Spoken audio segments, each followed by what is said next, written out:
But we still give our trust, our full trust to the judges and the ICC court that they will be fair and that they will be unbiased and that they will be objective in assessing all the petitions of the defense counsel. Last question. Your father remains wildly popular. He even won a mayoral election this month. How afraid do you think those in power in the Philippines are and he will return and come after them once this is over? I'm sorry, again? Sorry. How afraid do you think those in power in the Philippines are that he will return and come after them once this is over? No, history will tell us former President Duterte, he never went after his political enemies. No one at all in his entire career who was against him politically did he go after. If you can see, he was in tight contest always with the former president. And he went on to run for for repeated positions in the House of Representatives, former leader. He died at Senator Trillanes, for example.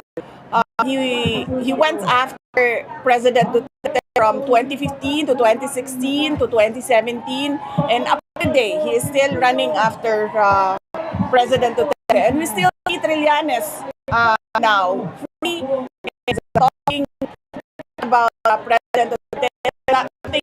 No harm has befell him. So that is not the attitude. He doesn't go after political enemies. Okay, the next from Group Pinoy Media Network is Gerald. Please ask your question. What is your message to the leaders of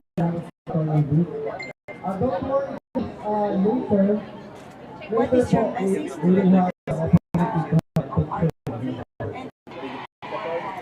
Yes.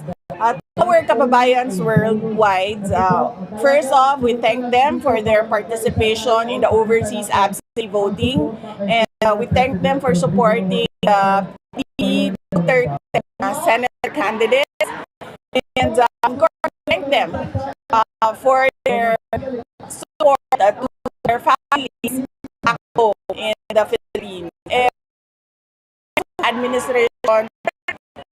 Philippine administration, we pray, focus on the real issues of the nation. That is unemployment, poverty, hunger, among others. Next question.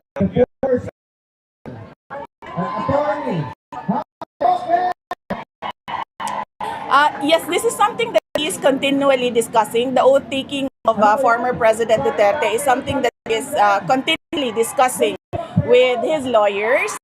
And yesterday I asked him about it, and he said that I just want to talk to my lawyers about it. But my personal feelings is that he was addressing it to, I think, the world. You set me free, and I will take my oath. Okay, NOS. Okay, so let's go to the local media. GMA News, please ask your questions. Matanong lang po, may nagkalilang po ba kayong legal team o defense lawyers para sa impeachment trial? Pareho po ba sila ng team na nagdadaan sa inyo sa Korte Suprema noon? Okay. So, sa Korte Suprema, madaming kakadumi sa Supreme Court, meron akong disbarment cases. And yung mga disbarment cases ko doon, unang lawyer ko doon ay aking father-in-law, si Attorney Lucas Carpio. And then, ang sumunod na lawyers ko doon ay si Attorney Michael Pua. And then, okay lang yung sound, no? Okay. Sige. And then, ang susunod ay yung Supreme Court cases about the 125 confidential funds of the Office of the Vice President. So, ang lawyers natin doon ay ang Solicitor General's Office, since they represent all branches of government in cases, offices of government in cases. And then there is one petition questioning the constitutionality of the articles of impeachment, and the lawyers there are Salazar, Attorney Michael Poa. Thank you. Okay. This is your second question. Ma'am, ano po ang reaction niyo sa ulat na ipapakancel ng gobyerno ang passport ni Atty. Harry Roque dahil sa warrant of arrest sa kasong human trafficking? Bilang isa sa mga kilalang taga-suporta ninyo, may nais po ba kayong ipayo o mensahe para sa kanya? Well, yes, naawa ako kay Attorney Harry Roque dahil sa totoo lang, pakiramdam ko ay yung persecution sa kanya ay dahil sa pagpapakita niya ng suporta kay dating Pangulong Rodrigo Duterte and syempre sa tanggapan ng pangalawang Pangulo, no? At ang confident naman ako na sobrang galing na abogado ni Attorney Harry Roque na kaya sagutin kung ano man yung mga akusasyon, paratang, or kahit ano man yung persecution na gagawin sa kanya. Ang advice ko sa kanya, actually wala akong advice sa kanya. Lagi pag nakikita kami, tinatanong ko siya kung kamusta siya, at lagi ko siyang sinasabihan na mag-ingat siya dahil hindi titigil yon sa cancellation lang ng passport niya. Okay, last question. And last question po, after this visit po, may plano na po ba kayo kung kailan kayo babalik sa Pilipinas? Yes. Ang flight namin pabalik ng Pilipinas is either June 3 or June 4. At inaantay lang namin yung confirmation kung pwede ba talaga kami makabisita sa detention unit on June 3. Maraming salamat. Okay, thank you very much. So let's move on to SMNI. Please ask your questions. Thank you, sir. Good morning, ma'am. First question po namin from SMNI. Ma'am, you previously mentioned wanting a blood bath. Yes, sir, yes. Mentioned wanting a blood Yes, sir. bath, Opo. which is why you pushed for impeachment trial to proceed. Could you elaborate on what you meant by that? And then, what should the public expect during the trial? And on a personal note, how are you preparing yourself emotionally and mentally for what lies ahead? Okay. Sige, unahin muna natin yung isa, sir. Nakalimutan ko yung second question pa. Ulit ko lang. Okay. Yes, ma'am. Okay. You Yes. previously mentioned wanting Yes, sir. Unahin ko man yung balat. Okay, sige. To clarify, I think many misunderstood the word bloodbath, and many didn't want to understand, refused to understand what it meant. We have always said that the impeachment is a political persecution. It is the administration going after me after I resigned from the cabinet. And if it's a persecution, it's some sort of crucifixion against me. Diba? And so, when there's a crucifixion, there's blood. So, it's a bloodbath. My bloodbath. So, I'm just sad that many people refuse to understand the context wherein I give statements. Second question. yes, ma'am. What does the public expect during the trial? And on a personal note, how are you preparing yourself emotionally and mentally for what lies ahead? Okay. From the defense, the people can expect that they will do their utmost, their best in protecting the rights, my rights as an accused in an impeachment trial, and they will do their utmost as well to answer the allegations, the accusations. They have prepared for this since 2023. And how am I preparing myself mentally and emotionally? Well, emotionally, I don't feel anything at all anymore about the impeachment, because the first time I heard it in November 2023, from the mouth of former Congressman Castro, I was already preparing for it.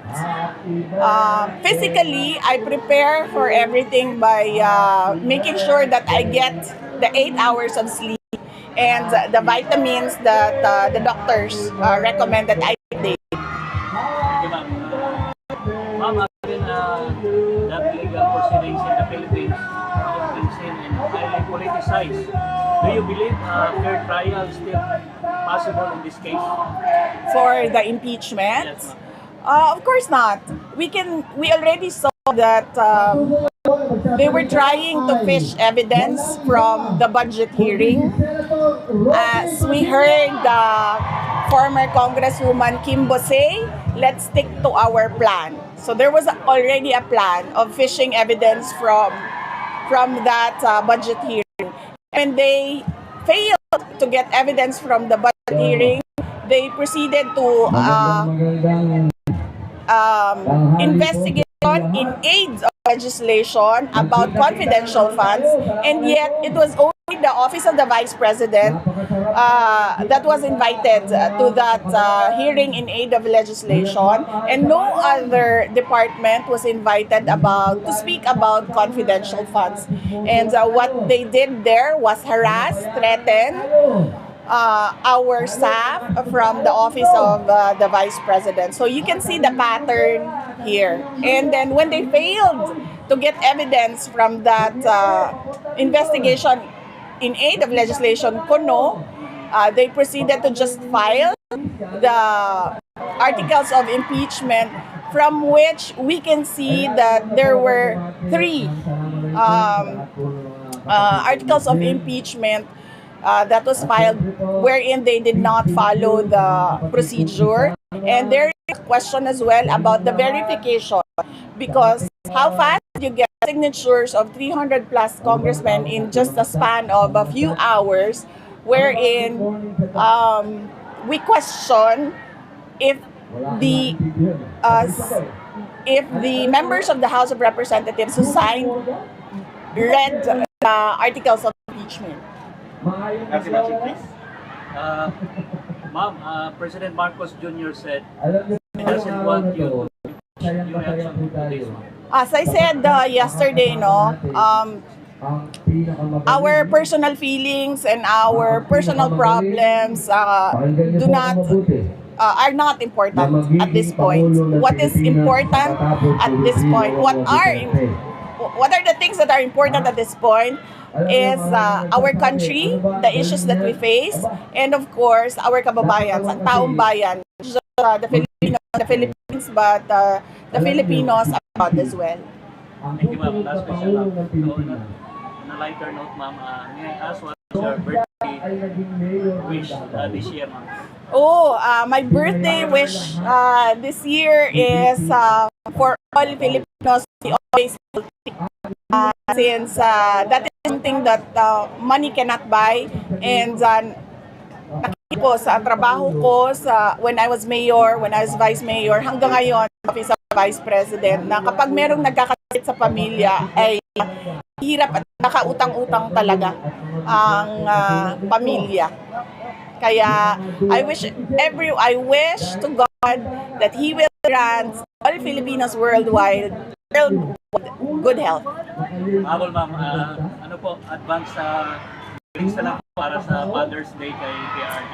Yes, I wish PRRD a very happy Father's Day, and I wish that he feels happy and proud of his children, and we thank him for his generosity to us, and we thank him for the time that we have with him in the detention center, wherein he is just a regular, normal human being and not the mayor or the president. Okay, thank you very much. Next, billionaire